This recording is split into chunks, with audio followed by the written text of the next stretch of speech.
Fiquei 5 meses em coma, e quando acordei, meu filho já tinha dado minha casa, e minha nora queria me colocar em um asilo. Passei 5 meses em coma, e quando acordei, descobri que meu filho tinha tanta certeza que eu morreria que tinha dado minha casa para os sogros dele, a casa que eu construí sozinha, a casa que eu paguei com 30 anos de suor. Ele entregou, simplesmente entregou, porque tinha certeza que eu não voltaria. O filho que criei com tanto amor, que dediquei os melhores anos da minha vida, não ficou feliz quando soube que eu tinha acordado do coma e iria me recuperar. Pelo contrário, ele ficou decepcionado, e isso era nítido no rosto dele. Minha nora também não ficou nada feliz, e pior, não fizeram questão de esconder a decepção por eu estar viva. Quando se afastaram um pouco, achando que eu não ouvia, ainda peguei ela dizendo: "Não vamos cuidar dela doente, ela vai para um asilo. Você não vai tirar a casa dos meus pais. Eles já venderam o apartamento e já nos deram o dinheiro." Eu tinha acabado de voltar de 5 meses entre a vida e a morte, e a primeira coisa que descobri foi que minha sobrevivência era um problema, que minha vida atrapalhava os planos deles, que seria melhor para todo mundo se eu tivesse morrido. Tian Tui. Antes de continuarmos, não se esqueça de se inscrever no canal e me contar nos comentários de qual cidade ou país você está ouvindo. Eu adoro saber até onde essas histórias chegam. 5 meses, foi o que me disseram depois. 5 meses inteiros em que eu não existia para o mundo. 5 meses em que meu corpo estava ali, numa cama de hospital, mas minha mente estava em algum lugar escuro, vazio, sem tempo. Não lembro de nada. Não lembro do acidente, se é que foi um acidente. Não lembro da queda. Não lembro da dor. O último momento claro que tenho é de estar na minha cozinha, preparando café, e sentir uma tontura estranha. Depois, nada. O vazio completo. Quando acordei, tudo estava diferente. O mundo tinha continuado sem mim. As estações tinham mudado. As pessoas tinham seguido suas vidas. E descobri, da pior forma possível, que meu filho tinha seguido também.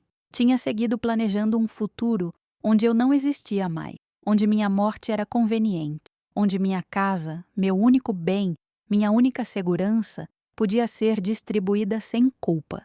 Fiquei horas tentando processar aquilo, horas olhando para o teto, sentindo meu corpo fraco, pesado, desobediente, e tentando entender como tinha chegado àquele ponto. Como meu filho, o menino que eu tinha criado sozinha, que eu tinha amado mais do que a minha própria vida, podia estar ali do outro lado da porta falando de mim como se eu fosse um problema logístico, uma conta a ser resolvida, um obstáculo no caminho da felicidade dele.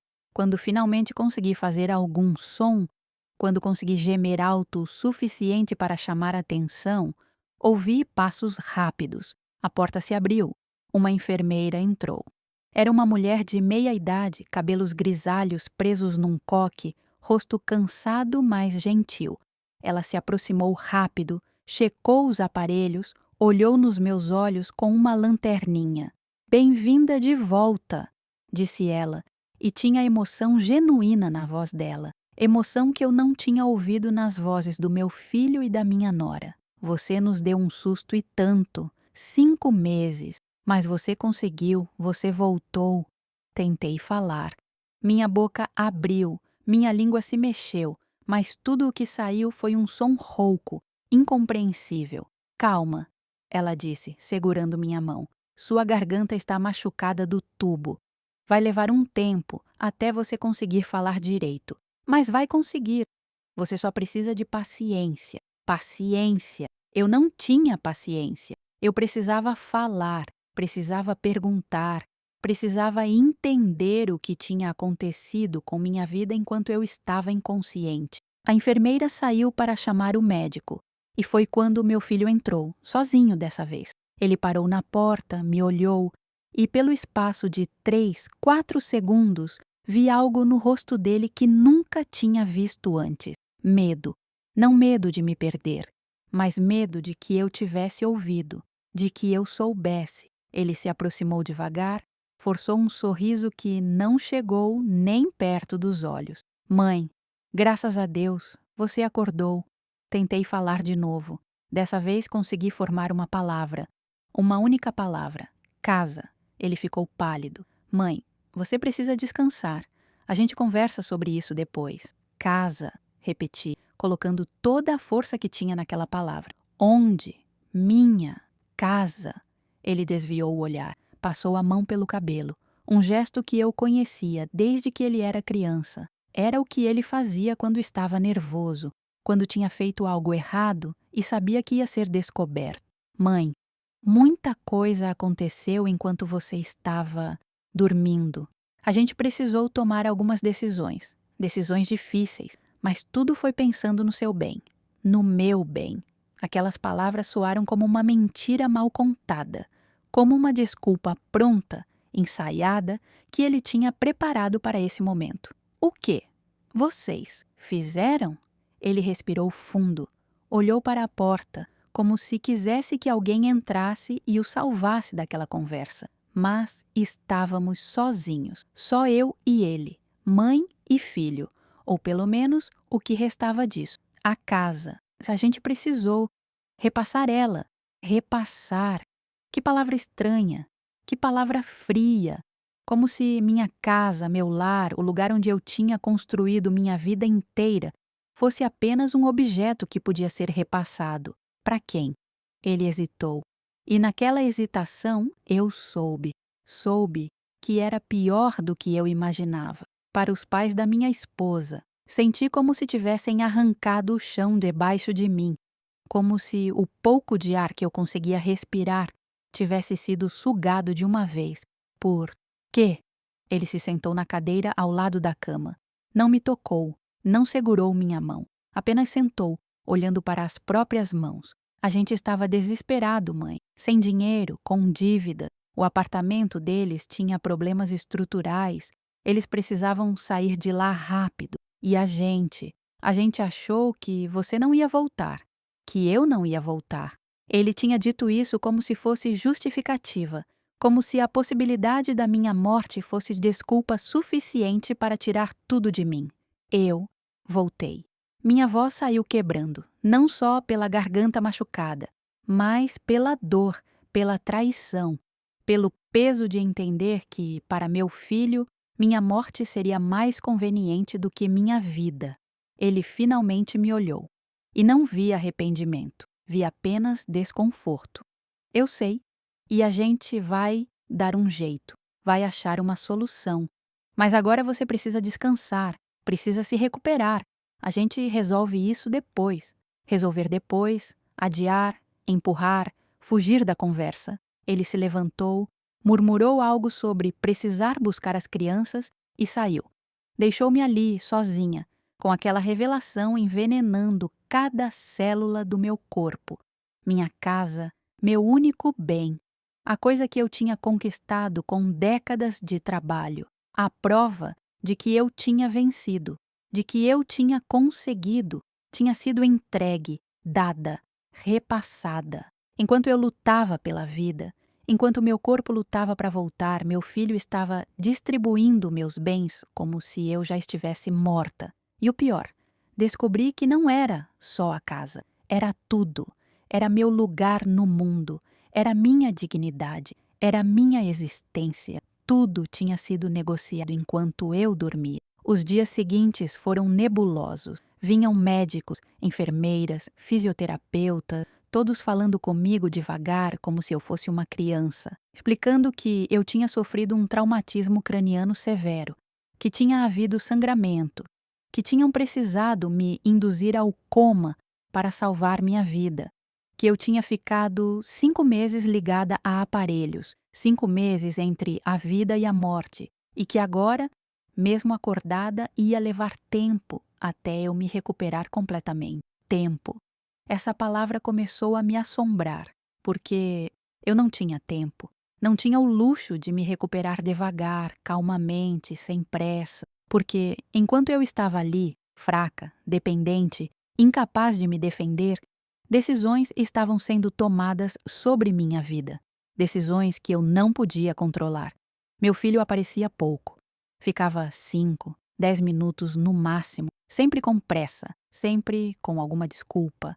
As crianças estavam doentes, o trabalho estava apertado, a casa precisava de reparos, sempre algo, sempre uma razão para não ficar, para não olhar nos meus olhos, para não ter a conversa que precisávamos ter. Minha nora apareceu uma vez, apenas uma. Entrou no quarto com uma expressão que eu não consegui decifrar. Não era raiva, não era preocupação, era algo próximo do aborrecimento, como se minha existência fosse um inconveniente, um problema que ela não tinha pedido para ter. "Como você está?"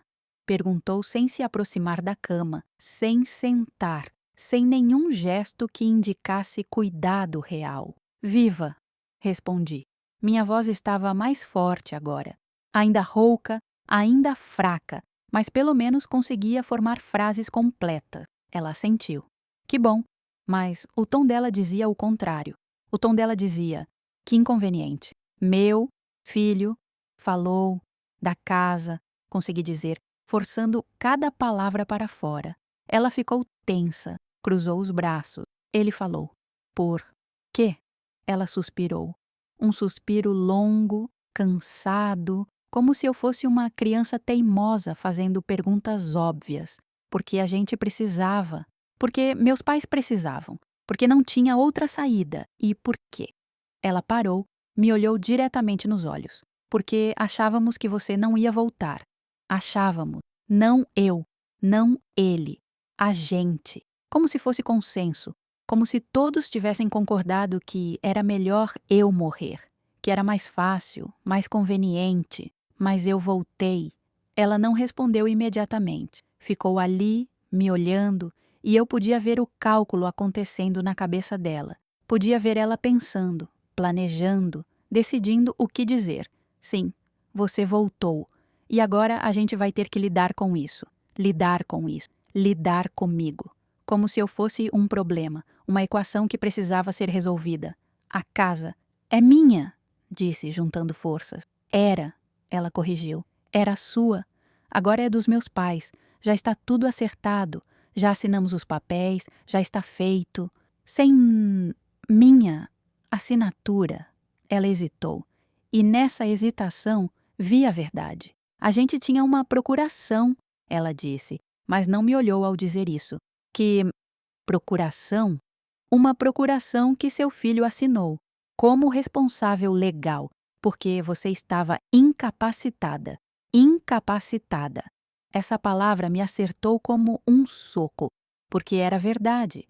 Eu tinha estado incapacitada, completamente. E eles tinham usado isso, tinham usado minha vulnerabilidade, minha inconsciência, minha incapacidade de dizer não para fazer o que queriam, para distribuir minha vida, para decidir meu futuro, sem me perguntar, sem esperar, sem ao menos ter a decência de esperar eu acordar para saber se eu concordava. E agora? Perguntei. Agora você vai se recuperar. E quando sair daqui, a gente vai te ajudar a se instalar num lugar adequado. Que lugar? Ela sorriu. Mas não era um sorriso gentil. Era um sorriso frio. Um sorriso que não chegava aos olhos. Um lugar onde você possa ter o cuidado que precisa. Onde tenha enfermeiras, médicos, onde não fique sozinha. Asilo.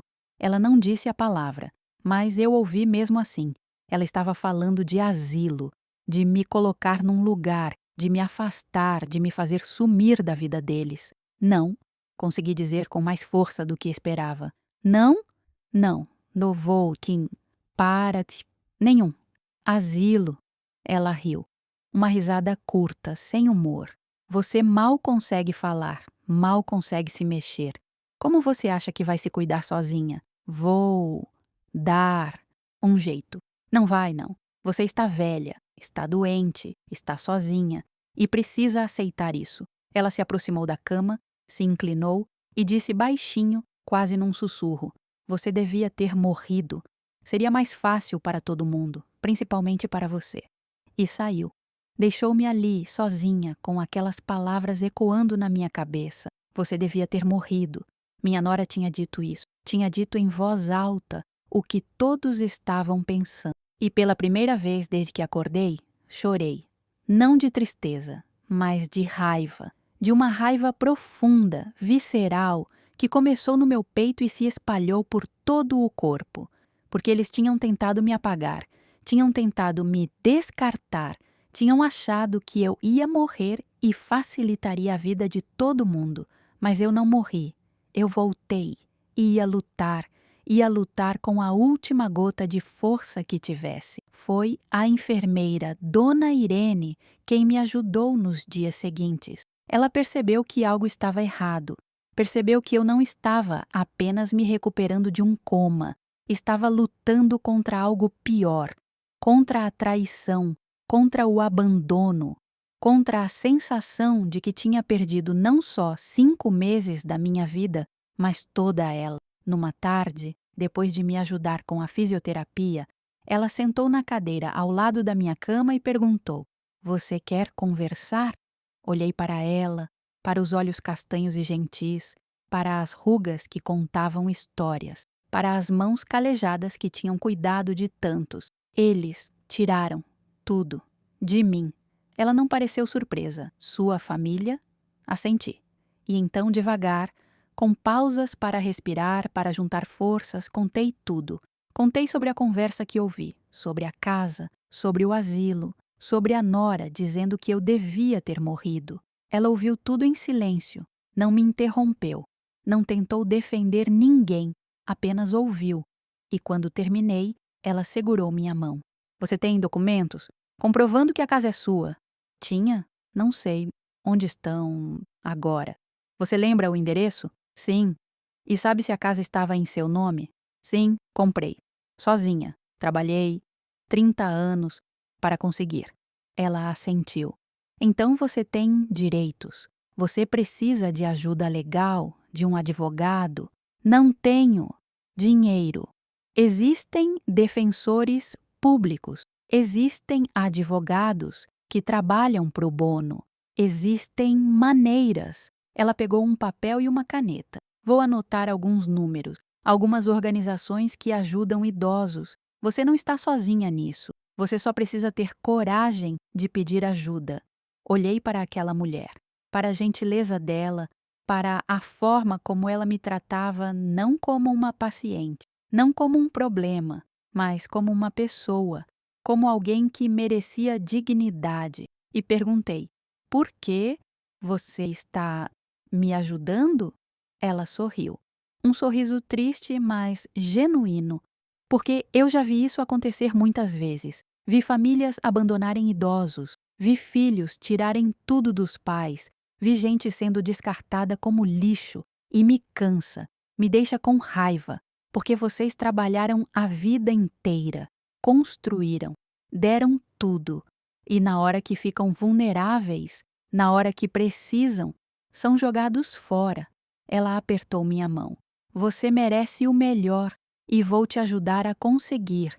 É naquela noite, sozinha no quarto escuro do hospital, olhando para o teto, comecei a planejar. Comecei a pensar. Meu corpo estava fraco, sim, mas minha mente estava ficando mais clara a cada dia. E eu precisava usar isso. Precisava ser esperta. Precisava agir rápido. Porque se eu demorasse muito, se eu ficasse passiva, esperando me recuperar completamente, eles teriam tempo de fazer tudo oficial, de consolidar a transferência da casa, de me colocar num asilo, de me fazer desaparecer. No dia seguinte, quando meu filho apareceu, fingi estar mais fraca do que estava. Fingi confusão, fingi cansaço, porque entendi algo importante. Enquanto eles me achassem inofensiva, enquanto me vissem como incapaz, eu tinha vantagem. Tinha o elemento surpresa. Ele ficou 10 minutos. Disse que estava tudo se resolvendo, que logo eu teria alta, que eles tinham encontrado um lugar muito bom para mim. Que lugar? Perguntei, fingindo confusão. Um lugar com cuidados, com enfermeiras. Você vai gostar. Posso ver antes. Ele pareceu surpreso com a pergunta. Depois, aliviado. Claro, mãe. Claro. Quando você estiver um pouco melhor, a gente te leva para conhecer. Menti que sim com a cabeça. Deixei-o achar que eu estava aceitando, que estava sendo compreensiva, que estava sendo a mãe boa que ele esperava que eu fosse. Mas, por dentro, estava fazendo outra coisa. Estava guardando raiva. Estava juntando forças. Estava me preparando para a guerra. Recebi alta 3 semanas depois. Praticamente implorei aos médicos para me liberarem, porque sabia que quanto mais tempo eu ficasse ali, mais difícil seria reverter o que tinham feito. Meu filho chegou para me buscar numa manhã de quinta-feira. Trouxe roupas limpas, me ajudou a vestir, me colocou numa cadeira de rodas mesmo eu dizendo que conseguia andar. É protocolo do hospital, mãe. Protocolo. Ou talvez ele quisesse que eu parecesse mais fraca do que estava, mais dependente, mais fácil de controlar. Me levou até o carro, me ajudou a entrar, colocou minha pequena bolsa com pertences no banco de trás e começou a dirigir. Para onde estamos indo? Perguntei. Para casa. Minha casa? Silêncio. Um silêncio longo que me deu a resposta. Para a nossa casa, ele finalmente disse. Você vai ficar com a gente por enquanto. Por enquanto. Até me colocarem no asilo. Até finalizarem os planos. Até se livrarem de mim definitivamente. Chegamos numa casa que eu não conhecia. Era pequena, muito menor do que minha casa. Um sobrado simples num bairro distante, paredes que precisavam de pintura, jardim mal cuidado, brinquedos espalhados na calçada. Vocês se mudaram? Sim, depois que você ficou doente, depois que vocês deram minha casa, eu pensei, mas não disse nada. Ele me ajudou a sair do carro. Minha nora estava na porta, não sorriu, não acenou, apenas ficou ali, observando, com expressões que deixava claro que minha presença era um incômodo. Entramos. A casa era pequena, por dentro também. Sala e cozinha integradas. 2 quartos, um banheiro, apertado, cheio de coisas, cheio de vida, mas não havia espaço para mim ali, fisicamente ou emocionalmente. Preparamos o quartinho dos fundos para você, disse meu filho. Me levou até lá. Era minúsculo, uma cama de solteiro encostada na parede, um guarda-roupa velho, uma janela pequena que dava para um muro cinza. Nada meu, nenhum objeto pessoal, nenhuma foto, nada que indicasse que aquele espaço era para mim. Era apenas um quarto vago onde eu deveria caber. Descansa, ele disse. Depois a gente conversa. E saiu. Fechou a porta. Me deixou ali. Sentei na cama, olhei ao redor e senti o peso de tudo caindo sobre mim. Eu tinha saído de um coma. Tinha lutado para voltar. Tinha sobrevivido. E para quê? Para ser colocada num quartinho, para ser tratada como um fardo, para ser tolerada até o momento em que pudessem se livrar de mim definitivamente. Deitei na cama, fechei os olhos e deixei as lágrimas caírem. Mas dessa vez não eram lágrimas de tristeza, eram lágrimas de decisão. Porque ali naquele quartinho minúsculo, naquela casa que não era minha, tratada como um problema, decidi, eu não vou aceitar isso. Eu vou lutar. Vou recuperar o que é meu. Vou provar que sou capaz e vou mostrar a eles que subestimaram a mulher errada. Os primeiros dias naquela casa foram claustrofóbicos. Eu ficava no quartinho a maior parte do tempo. Saía apenas para ir ao banheiro e para comer. E mesmo nesses momentos, sentia que estava invadindo um espaço que não era meu. Sentia os olhares, sentia a tensão, sentia que cada movimento meu incomodava. As crianças, meus netos, me evitavam. Quando me viam, baixavam os olhos e saíam rápido. Eu ouvia minha nora falando com elas em voz baixa. Deixa a vovó descansar. Ela está doente, não incomoda. Doente. Eu não estava doente, estava me recuperando. Estava ficando mais forte a cada dia. Mas para eles era conveniente que eu continuasse doente, fraca, dependente, controlável. Meu filho trabalhava o dia inteiro. Saía cedo, voltava tarde. Quando estava em casa, evitava conversas longas comigo. Respondia com monossílabos, com pressa, como se cada segundo perto de mim fosse um peso. Minha nora comandava tudo. Decidia o que eu comia, quando eu comia, quanto tempo eu podia usar o banheiro, se eu podia ou não sair do quarto, e sempre com aquele jeito de quem está fazendo um grande favor, de quem está se sacrificando. Numa tarde, juntei coragem. Consegui ficar de pé sozinha, segurei na parede e fui até a sala. Minha nora estava lá, no sofá, mexendo no celular. Quando me viu, franziu a testa. Você não deveria estar de pé. Preciso conversar. Ela suspirou, daquele jeito, aquele suspiro longo e cansado que dizia claramente: lá vem ela de novo. Sobre o quê? Sobre minha casa. Ela não tirou os olhos do celular. A casa não é mais sua, já conversamos sobre isso. Não. Conversa. Você me contou. Eu. Não. Concordei. Você não estava em condições de concordar ou discordar. Estou. Agora. Ela finalmente olhou para mim, e nos olhos dela não havia gentileza, havia irritação pura. Olha, eu vou ser bem clara com você. A casa foi dada para os meus pais. Eles já estão morando lá, já mudaram tudo, já reformaram, já investiram dinheiro. Não tem volta. E quanto mais rápido você aceitar isso, melhor para todo mundo. Mas é minha. Era. Agora é deles. E você precisa superar. Superar, como se fosse simples. Como se 30 anos de trabalho, de suor, de sacrifício pudessem ser superados com um estalar de dedos. Eu. Não. Aceito. Ela se levantou. Veio até mim.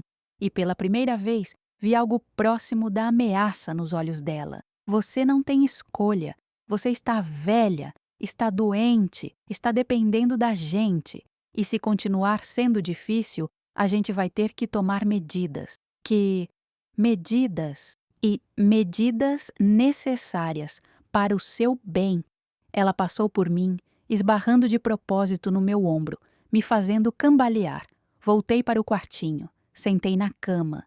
E foi ali, naquele momento, que tomei a decisão final. Eu precisava de ajuda, ajuda de verdade, não deles, nunca mais deles. Precisava de alguém de fora, alguém que entendesse de leis, de direitos, de justiça. Esperei a noite cair, esperei todos dormirem e, com o corpo doendo, com as pernas trêmulas, fui até a sala. Peguei o telefone fixo com mãos tremendo e liguei para o número que Dona Irene tinha me dado, um escritório de advocacia que fazia trabalhos pro bono para idosos em situação vulnerável. Tocou 3 vezes antes que alguém atendesse. Escritório Almeida e Silva. Boa noite. Era uma voz feminina, jovem, profissional. Eu preciso de ajuda. Claro, senhora. Pode me explicar a situação? E ali, no escuro, com medo de ser descoberta, sussurrando para não acordar ninguém, contei tudo. O coma, a casa, a suposta transferência, o asilo que planejavam, a forma como estava sendo tratada. A mulher do outro lado ouviu tudo. Quando terminei, ela ficou em silêncio por um momento. Depois disse: "Isso é sério, muito sério. A senhora tem como vir até nosso escritório?" "Não, eles não deixam eu sair." "A senhora está sendo mantida contra sua vontade?" "Não." "Exatamente. Mas controlam tudo." "Entendo. Olha, a senhora me passou o endereço da casa. Vou fazer uma pesquisa preliminar nos registros. Se a casa realmente está em seu nome e não houve transferência oficial, a senhora tem direitos, fortes direitos, e vamos lutar por eles. Mas eu não tenho, Zamon, dinheiro." "Não se preocupe com isso agora. A gente tem um programa de assistência. O importante é proteger a senhora. Posso mandar alguém aí amanhã?" "Sim, por favor."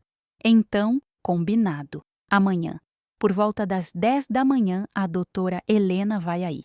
Ela é nossa especialista em direito de família e do idoso. E pode ficar tranquila, a gente vai te ajudar. Desliguei, voltei para o quartinho, deitei na cama e pela primeira vez em semanas consegui dormir, porque tinha esperança, pequena, frágil, mas viva. A doutora Helena chegou pontualmente às 10 da manhã. Eu estava no quartinho ouvindo cada som da casa quando a campainha tocou. Ouvi minha nora reclamar alto. Quem é que vem aqui essa hora? Ouvi ela abrir a porta. Ouvi uma voz firme e educada. Bom dia, sou a doutora Helena Almeida. Vim falar com Dona Aurora. Quem? Aurora Maria Santos. Acredito que ela more aqui. Ela? Sim, mas... A senhora poderia chamá-la, por favor? Levantei, segurei na parede e fui até a porta do quarto. Quando abri, vi uma mulher de uns 40 anos, cabelos escuros presos num rabo de cavalo, terno cinza, pasta de couro na mão, óculos de armação discreta, olhos inteligentes que avaliavam tudo. Quando me viu, sorriu, um sorriso profissional, mas não frio. Dona Aurora? Sou. Eu. Conversamos ontem à noite. Posso entrar? Minha nora estava vermelha. Espera. Como assim conversaram? Você ligou para um advogado? Perguntou, olhando para mim com raiva. Liguei. Você não pode. Posso sim, interrompeu a advogada. A senhora pode ter certeza que a dona Aurora pode. Ela é maior de idade, está lúcida e tem todo o direito de buscar orientação legal. Mas ela está doente, está em recuperação. Não é a mesma coisa. E a menos que a senhora tenha um laudo médico atestando incapacidade mental, ela é perfeitamente capaz de tomar suas próprias decisões. Minha nora ficou sem palavras. A advogada entrou. Eu a levei até o quartinho. Não havia outro lugar privado. Ela fechou a porta, sentou na cama, ao meu lado. Abriu a pasta. Dona Aurora, fiz a pesquisa que prometi e tenho boas notícias. Meu coração acelerou. A casa está registrada em seu nome, no cartório do segundo ofício, comprada em 1995, quitada em 2010. Não há nenhuma transferência registrada, nenhuma venda, nenhuma doação, nada. Senti as lágrimas brotarem. Então, ainda é minha. Legalmente, sim. Completamente sua. O que significa que qualquer acordo verbal, qualquer promessa, qualquer papel que tenham assinado sem sua anuência não tem valor legal nenhum. Mas eles disseram que tinham procuração. Procuração para decisões médicas é uma coisa, procuração para transferir imóveis é outra, completamente diferente. E mesmo que tivessem procuração imobiliária, que eu duvido, ela teria que ser registrada em cartório, com reconhecimento de firma, com testemunhas. Não é algo que se faz assim, informalmente. Ela tirou mais papéis da pasta. Além disso, pesquisei sobre essa história de asilo. A senhora está sendo coagida? Sim, eles querem me colocar num lugar. Disseram que não tenho condições de morar sozinha. A senhora quer morar sozinha? Quero. Na minha. Em casa. Então vamos fazer isso acontecer. Mas preciso que a senhora entenda. Vai ter conflito. Sua família vai reagir mal. Podem tentar dificultar. Podem até tentar questionar sua sanidade. A senhora está preparada para isso? Olhei para ela, para os olhos sérios e honestos, e respondi com toda a clareza que consegui. Estou, porque não tenho mais nada a perder. Eles já tiraram tudo. A porta do quarto se abriu de repente. Minha nora estava ali. Deve ter ficado ouvindo do outro lado. Isso é um absurdo. Você não pode meter advogado nisso. A gente está cuidando dela. A doutora Helena se levantou, colocou-se entre mim e minha nora.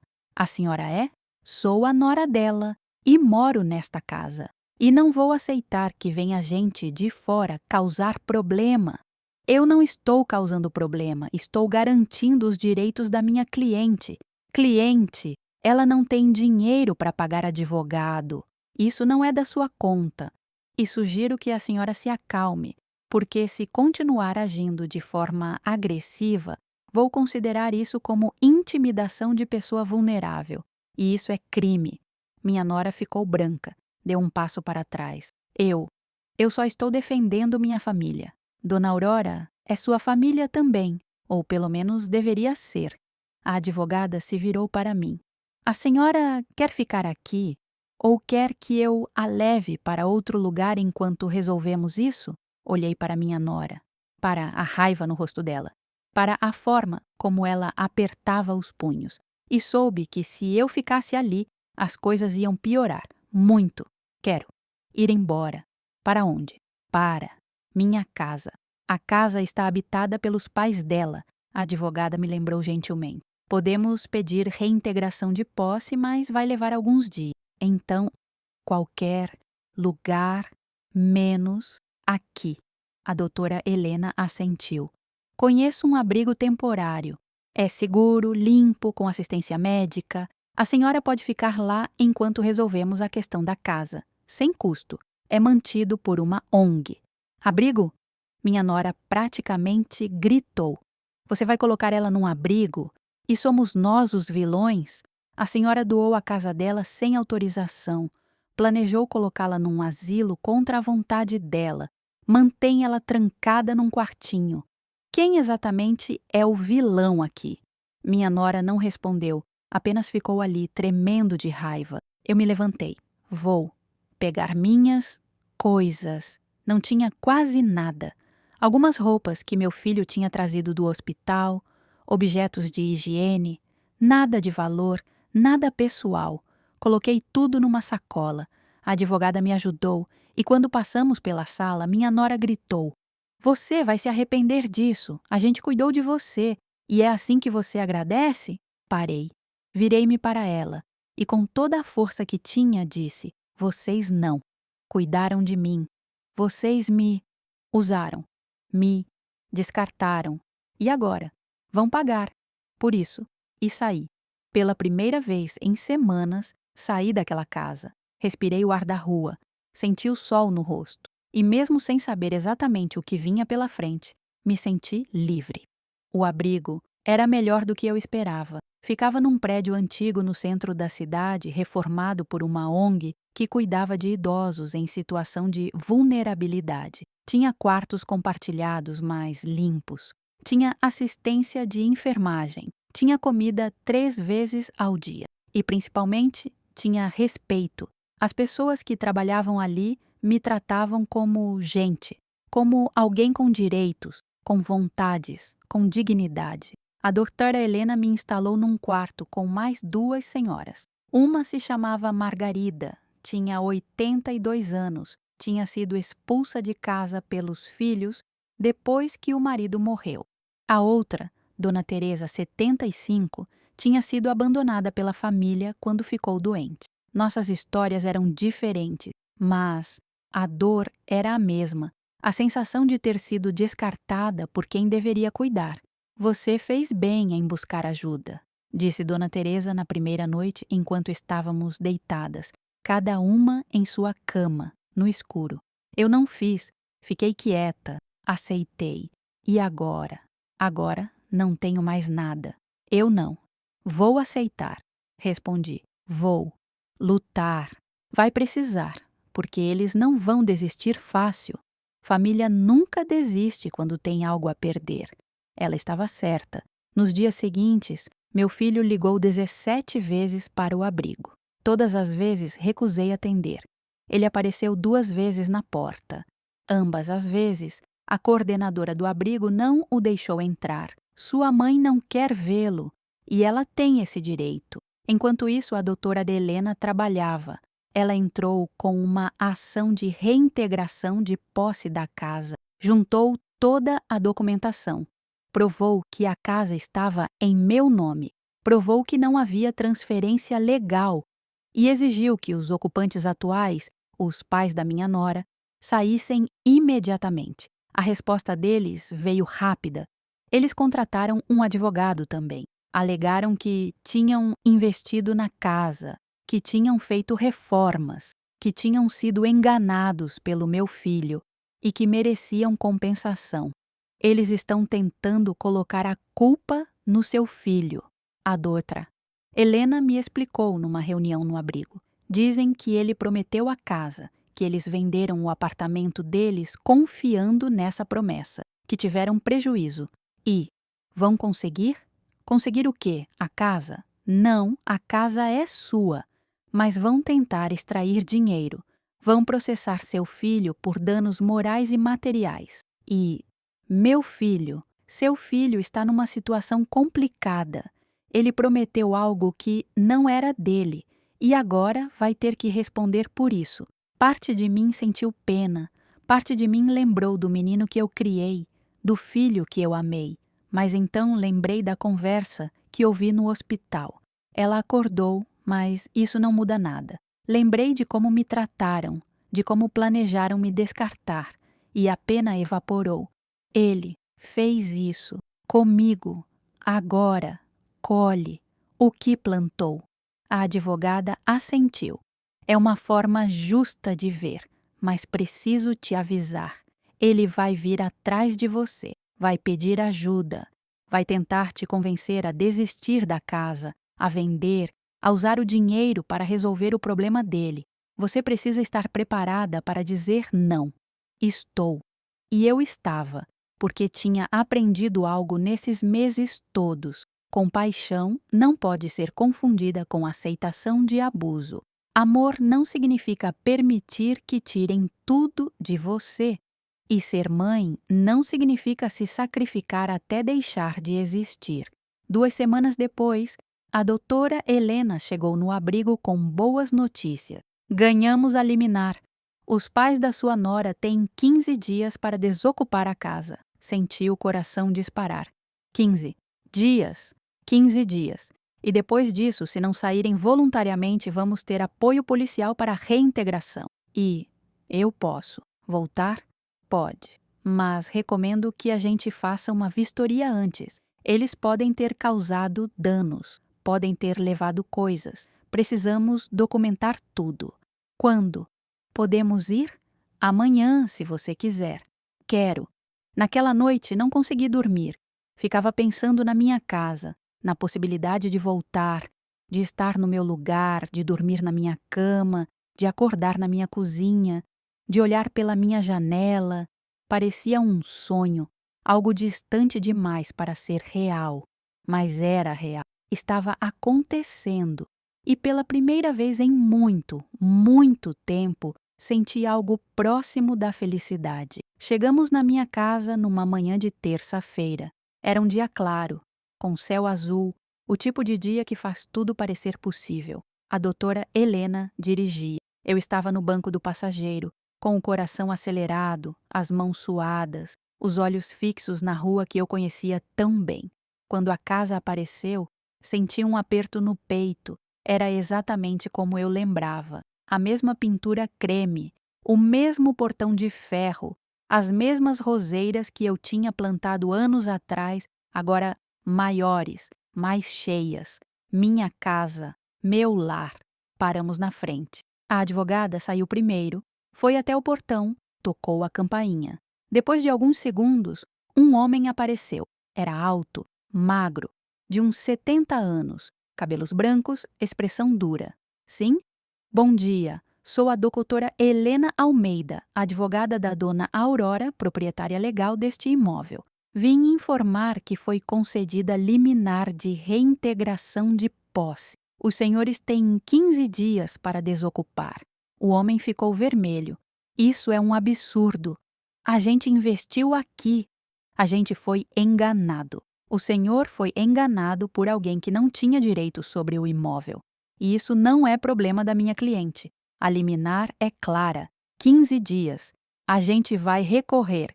Está no seu direito, mas até lá o prazo corre. Ela se virou para mim. Dona Aurora, a senhora quer entrar? Fazer uma vistoria? Sim, eu queria. Queria entrar na minha casa. Queria ver o que tinham feito. Queria sentir meu espaço de novo. O homem relutou, mas não teve escolha. Abriu o portão. Entramos. E o que vi me chocou. Tudo estava diferente. As paredes tinham sido pintadas. A cor que eu escolhera, um amarelo suave, tinha sido substituída por um cinza moderno. Os móveis não eram os meus. O sofá era diferente. As cortinas eram diferentes. Meus quadros tinham sumido. Minhas plantas também. Era minha casa. Mas não era. Tinha sido completamente modificada, transformada, como se eu nunca tivesse existido ali. Andei pelos cômodos devagar. A cozinha tinha sido reformada, armários novos, eletrodomésticos novos. O fogão onde eu cozinhei por décadas tinha sumido. O quarto, meu quarto, tinha uma cama nova, guarda-roupas novos, nada meu restava, até as marcas na parede, onde eu medi a altura do meu filho quando criança, tinham sido cobertas com tinta. Eles apagaram tudo, murmurei. A doutora Helena fotografava cada cômodo. Vou documentar tudo. Essas reformas foram não autorizadas. Vão ter que responder por isso também. A esposa do homem apareceu. Era uma mulher baixa, rechonchuda, com expressão amarga. A gente só tentou fazer o melhor. A gente foi enganado. E agora vão tirar tudo da gente. Vocês aceitaram uma promessa sem verificar documentação, respondeu a advogada sem parar de fotografar. Isso é negligência de vocês, e Dona Aurora não tem responsabilidade sobre isso. Ela é a mãe dele, ela devia controlar o filho. Ela estava em coma. As palavras caíram como pedras. A mulher ficou em silêncio. Terminamos a vistoria, saímos, entrei no carro tremendo, não de medo, mas de raiva. Raiva pura. Eles destruíram minha casa. Eu sei. E vamos fazê-los pagar pela restauração. Vamos cobrar cada centavo. Mas minhas coisas, meus móveis, minhas lembranças, não tem como recuperar. Ela segurou minha mão. Não tem, e sinto muito por isso, mas a casa continua sendo sua. E você vai poder reconstruir. Não vai ser igual, mas vai ser seu. Voltamos para o abrigo. Fiquei quieta o resto do dia, processando, tentando aceitar que muito do que eu tinha construído, muito do que eu amava, tinha sido destruído. Mas à noite, deitada na cama, pensei: pelo menos a casa ainda existe, pelo menos eu posso voltar, pelo menos tenho um chão. E isso talvez fosse suficiente. Porque o que eu aprendi nessa jornada toda foi que coisas são só coisas. Podem ser substituídas, mas dignidade não, respeito não, e ter um lugar que é seu, onde ninguém pode te expulsar, onde você pode fechar a porta e estar segura. Isso não tem preço. Os 15 dias passaram devagar, muito devagar. Cada dia era uma eternidade de espera, de ansiedade, de medo de que algo desse errado, de que houvesse algum recurso, alguma manobra legal, mas a doutora Helena me acalmava. Eles podem tentar, mas a lei está do seu lado.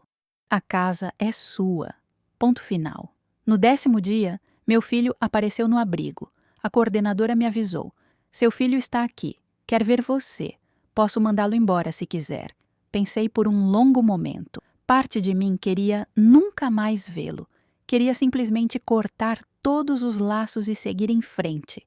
Mas outra parte, aquela parte que ainda era mãe, que ainda guardava lembranças boas, que ainda amava o menino que ele foi. Essa parte queria dar uma chance. Pode, deixar, só ele entrar. Descemos para a sala de visitas. Era um espaço simples, com sofás gastos e uma mesa de centro. Meu filho estava ali, de pé, olhando pela janela. Quando me viu, virou-se. Estava diferente, mais magro, mais velho, olheiras profundas, cabelo desgrenhado.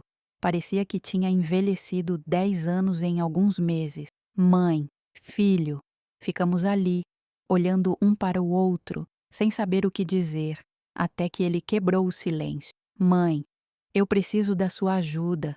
Não era um pedido de desculpas, era um pedido de ajuda, como se nada tivesse acontecido, como se ele tivesse direito. Que ajuda? Os pais da minha esposa estão me processando, querem compensação pelo apartamento que venderam, estão pedindo uma quantia absurda. Eu não tenho como pagar, vou perder tudo.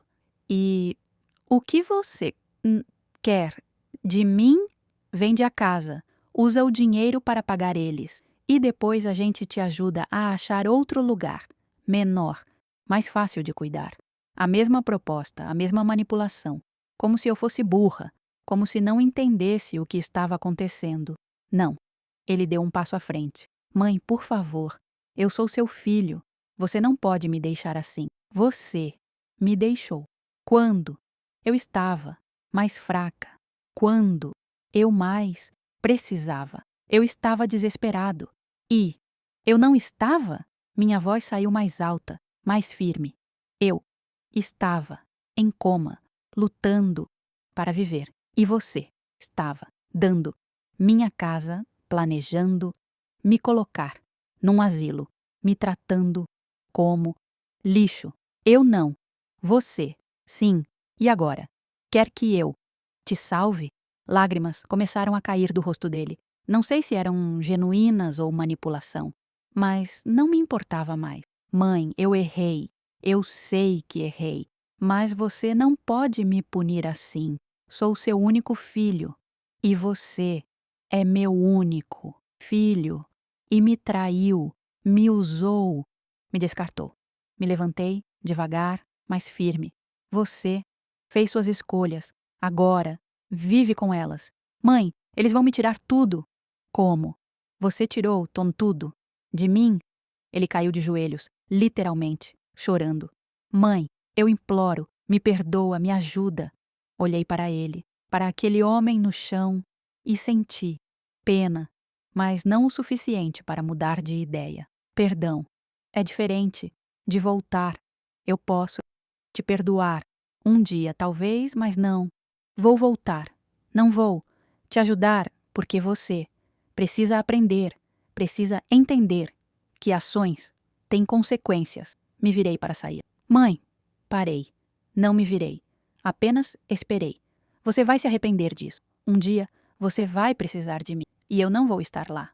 Respirei fundo. Eu já precisei e você não estava. Então, não muda nada. E saí. Deixei-o ali, no chão, chorando, e pela primeira vez não senti culpa, senti apenas paz. A paz de quem finalmente colocou limites, de quem finalmente disse não, de quem finalmente entendeu que amor não é sobre se sacrificar até desaparecer, é sobre respeito mútuo.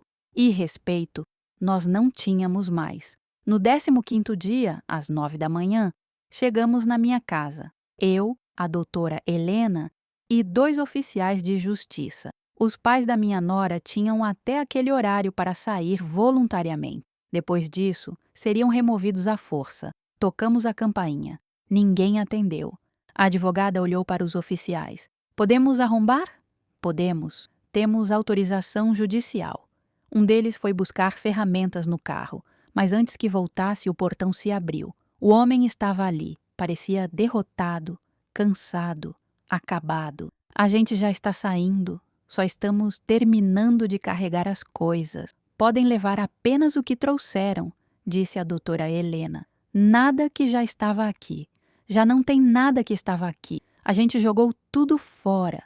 Senti uma pontada no peito. Tudo. Meus móveis, minhas roupas, meus objetos pessoais, minhas lembranças. Tudo jogado fora.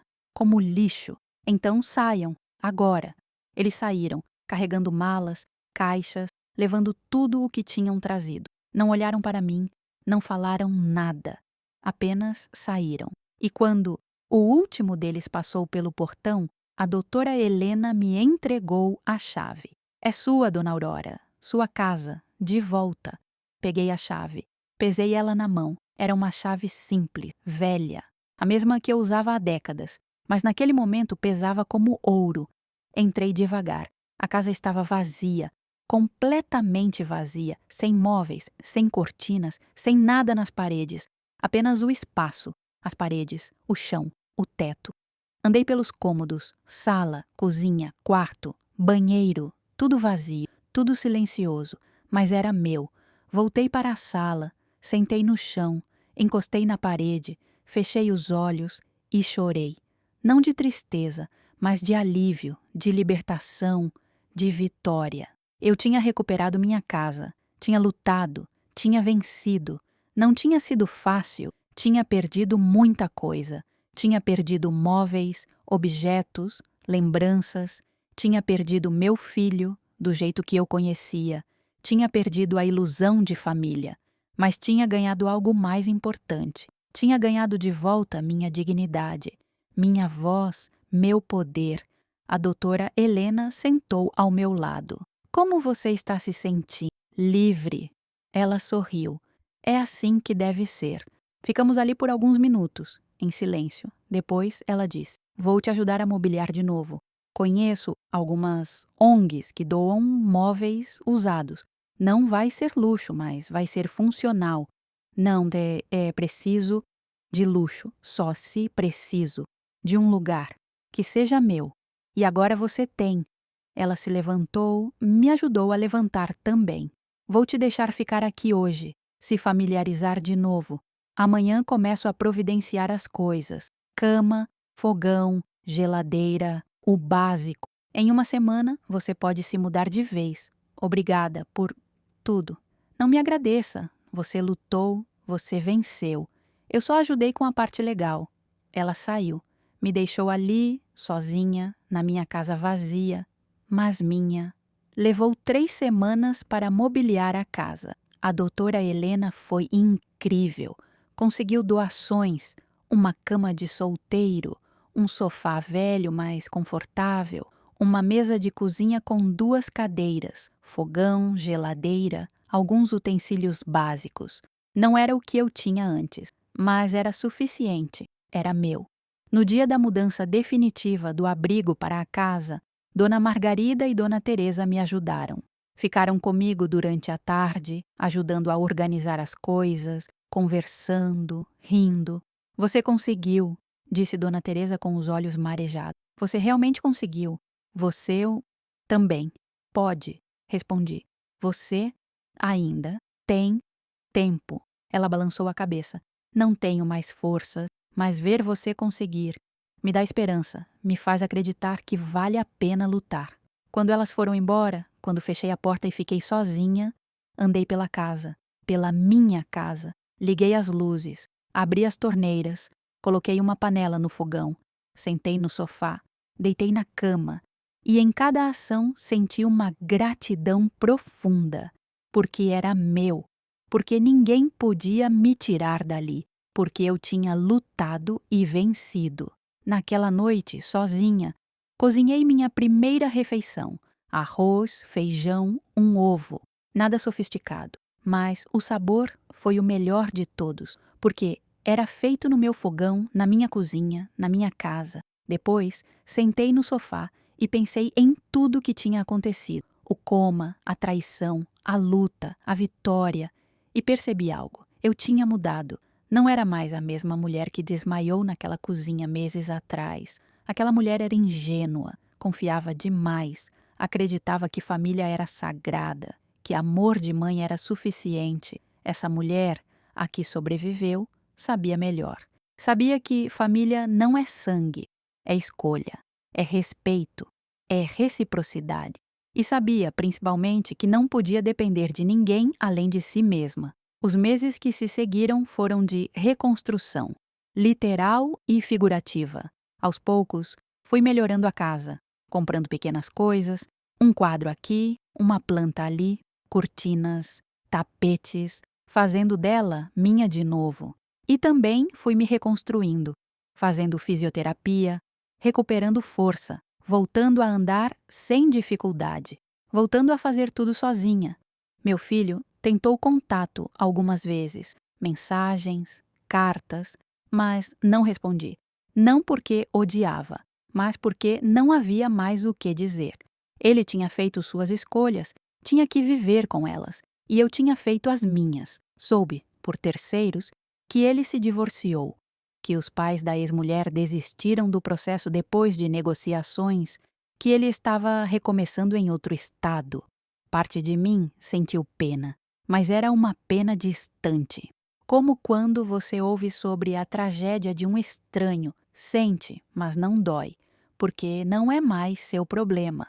1 ano depois de tudo, eu estava na cozinha preparando café quando a campainha tocou. Não esperava ninguém, raramente recebia visitas. Fui até a porta com cuidado. Olhei pelo olho mágico. Era meu filho, mais velho, mais magro, com barba por fazer. Hesitei. Parte de mim queria fingir que não estava em casa, mas outra parte, menor, mas ainda presente, quis saber o que ele queria. Abri a porta. Ficamos olhando um para o outro. Mãe, filho, posso entrar? Pensei por um momento. Depois recuei. Pode. Ele entrou. Olhou ao redor. Para a casa reconstruída. Para os móveis simples, mas organizados. Para as plantas. Para a vida que eu tinha construído sem ele. Está bonito aqui. Obrigada. Silêncio. Ele não sabia o que dizer. Eu não ia facilitar. Por quê? Você veio? Eu queria. Eu precisava. Pedir desculpas. Ele disse isso olhando para o chão, incapaz de me encarar. De verdade, eu sei que o que fiz foi imperdoável. Eu sei que te traí, que te usei, que... A voz dele quebrou. Que quase te destruí. Fiquei em silêncio. Eu estava errado. Eu estava desesperado, sim, mas isso não justifica. Nada justifica. E eu perdi tudo, mãe. Perdi minha esposa, quase perdi meu emprego, perdi meus amigos, mas o pior foi ter perdido você. Lágrimas caíam do rosto dele, genuínas dessa vez, eu podia ver. E eu não estou aqui pedindo para você me perdoar, não estou pedindo para as coisas voltarem a ser como eram, porque eu sei que não podem. Eu só precisava que você soubesse, que eu sei o que fiz, que eu me arrependo, e que você tinha razão. Sentei no sofá. Ele ficou de pé. Você? Aprendeu? Ele assentiu. Aprendi. Da pior forma, mas aprendi. E o que você quer agora? Nada. Eu não quero nada.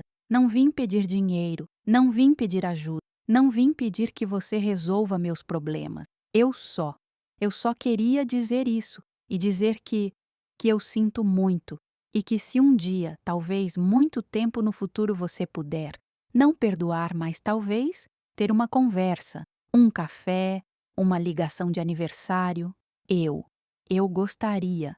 Olhei para ele, para meu filho, para o homem que ele era agora, quebrado, humilde, aprendendo, e senti algo que não sentia há muito tempo. Não amor, não ainda, mas compaixão. Eu não sei se posso perdoar. Não agora, talvez nunca, mas posso pensar com o tempo. Ele assentiu. É mais do que eu mereço. Sim, é. Ele foi até a porta. Parou. Mãe, sim. Você está bem? Você está feliz? Pensei na pergunta. Realmente pensei. Estou em paz e acho que isso é melhor que feliz. Ele sorriu. Um sorriso triste, mas genuíno. Você sempre foi a pessoa mais forte que eu conheci. E eu fui idiota de não ver isso antes. E saiu. Fechei a porta. Fiquei ali, apoiada nela, processando. Não sabia se um dia perdoaria. Não sabia se um dia reconstruiríamos algo. Mas sabia uma coisa. Eu tinha sobrevivido. E isso, por si só, era vitória suficiente. Os anos passaram. Devagar. Mas passaram. Eu continuei na minha casa. Recuperei completamente minha saúde. Voltei a fazer tudo sozinha. Plantei rosas novamente. Pintei as paredes de amarelo suave, como eram antes. Comprei móveis melhores com o tempo. Recriei meu lar. Meu filho manteve distância, como eu pedi, mas ligava no meu aniversário, no Natal, em datas especiais, conversas curtas, educadas, respeitosas. Ele não pedia nada, apenas checava se eu estava bem. E eu apreciei isso, apreciei o respeito, a distância, o entendimento de que ele tinha perdido o direito de estar perto, mas não o direito de se importar de longe. Nunca voltamos a ser o que éramos. Nunca fomos mãe e filho da forma tradicional novamente. Mas criamos algo novo, algo menor, mais frágil, mas honesto. Ele refez a vida, casou de novo, teve mais um filho e dessa vez, pelo que soube, estava sendo um pai melhor, um marido melhor, uma pessoa melhor. E eu me alegrei por isso, não por mim, mas por ele. Porque crescimento, mesmo quando vem da dor, é crescimento.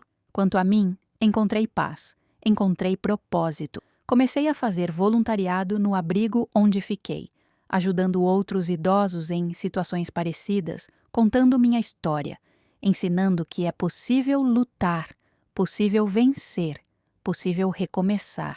Dona Teresa faleceu 2 anos depois, mas antes me disse algo que carrego comigo. Você me deu esperança quando eu não tinha mais nenhuma. E isso vale mais do que qualquer coisa. Hoje, aos 73 anos, olho para minha vida e vejo uma história completa. Vejo quedas, vejo traições, vejo dor, mas também vejo luta, vejo resistência, vejo vitória. Não sou a mesma mulher que entrou em coma, achando que tinha uma família sólida. Sou melhor, sou mais forte, sou mais lúcida, porque aprendi que confiança não é dada só porque alguém é família, é construída, é merecida, é mantida. E quando quebrada, tem consequências. Aprendi que amor não é sacrifício infinito, é respeito mútuo, é reciprocidade, é escolha contínua. Aprendi que casa não é só tijolos e telhado, é o lugar onde você tem poder sobre sua própria vida, onde você pode fechar a porta e estar segura, onde ninguém pode te tirar. E principalmente aprendi que sobreviver não é apenas continuar viva, é reconstruir, é se levantar, é olhar para o que te destruiu e dizer: você não venceu, eu venci. Quando olho para os últimos anos, vejo uma jornada que começou com escuridão, com traição, com a sensação de ter perdido tudo, mas que terminou com luz, com justiça, com a certeza de que valeu a pena lutar. E se eu pudesse voltar no tempo, se eu pudesse mudar algo, eu não mudaria nada, porque cada dor me fez mais forte, cada traição me ensinou algo, cada lágrima me preparou para a vitória. E hoje, sentada na minha casa, na minha varanda, com meu café na mão e minha paz no coração, posso dizer com toda a certeza: eu venci. Não da forma que eu imaginava, não da forma romântica dos filmes, mas da única forma que importa. Eu sobrevivi, eu me reconstruí e eu estou em paz. E isso, no final das contas, é tudo. Hoje é meu aniversário de 74 anos. Acordei cedo, como sempre, fiz café, reguei minhas plantas, sentei na varanda para ver o nascer do sol. E pela primeira vez em muito tempo, sorri sem tristeza, sem peso. Apenas sorri. Meu telefone tocou. Era meu filho. Feliz aniversário, mãe. Obrigada. Como você está? Estou bem. E você? Bem também. Minha esposa mandou um abraço. Ela queria saber se você aceitaria vir almoçar com a gente. Sem pressão. Você pode dizer não. Pensei. 5 anos atrás, teria dito não sem hesitar. Mas hoje não sinto mais a raiva queimando. Não sinto mais a dor aguda. Sinto apenas indiferença. E talvez, só talvez, um pouco de curiosidade. Talvez. Deixa eu ver como me sinto mais tarde. Claro, sem pressão. Desliguei e percebi algo. Eu tinha poder agora. Poder de escolher, de ditar os termos, de decidir quando, como e se queria ter contato. E isso me bastava. Não sei se vou no almoço. Não sei se vou reconstruir uma relação com meu filho. Talvez sim, talvez não. Mas sei uma coisa: qualquer que seja a minha escolha, vai ser minha escolha. Não dele, não de ninguém. Minha. E essa é a maior vitória de todas. Não recuperar a casa, embora isso seja importante. Não vencer na justiça, embora isso seja satisfatório. Mas recuperar meu poder, minha voz, minha autonomia, recuperar a mim mesma. Olho ao redor, para minha casa, para minhas plantas, para minha vida reconstruída e sinto gratidão. Gratidão por ter lutado, por ter resistido, por não ter desistido. Porque se eu tivesse desistido, se eu tivesse aceito o asilo, se eu tivesse deixado eles me apagarem, eu não estaria aqui. Não estaria nesta varanda. Não estaria nesta paz. Não estaria viva, de verdade. A vida não me deu o final que eu sonhei quando era jovem. Não tenho a família unida. Não tenho o filho amoroso sempre presente. Não tenho a tranquilidade de me apoiar em alguém. Mas tenho algo melhor. Tenho dignidade. Tenho respeito próprio. Tenho a certeza de que sou capaz. E tenho paz. Uma paz conquistada, construída sobre escombros, mas sólida, real, verdadeira. E talvez essa seja a melhor história que eu poderia contar. Não uma história de felicidade perfeita, mas uma história de sobrevivência, de luta, de vitória contra tudo e contra todos. Uma história que diz: você pode cair, pode ser traída, pode perder tudo, mas se tiver coragem, se tiver força, se tiver determinação, você pode se levantar, pode reconstruir, pode vencer. E eu venci, à minha maneira, no meu tempo, com minhas próprias regras, e isso é tudo que importa. E você? O que faria se essa história tivesse acontecido com você? Já ouviu ou viveu algo parecido? Me conta nos comentários.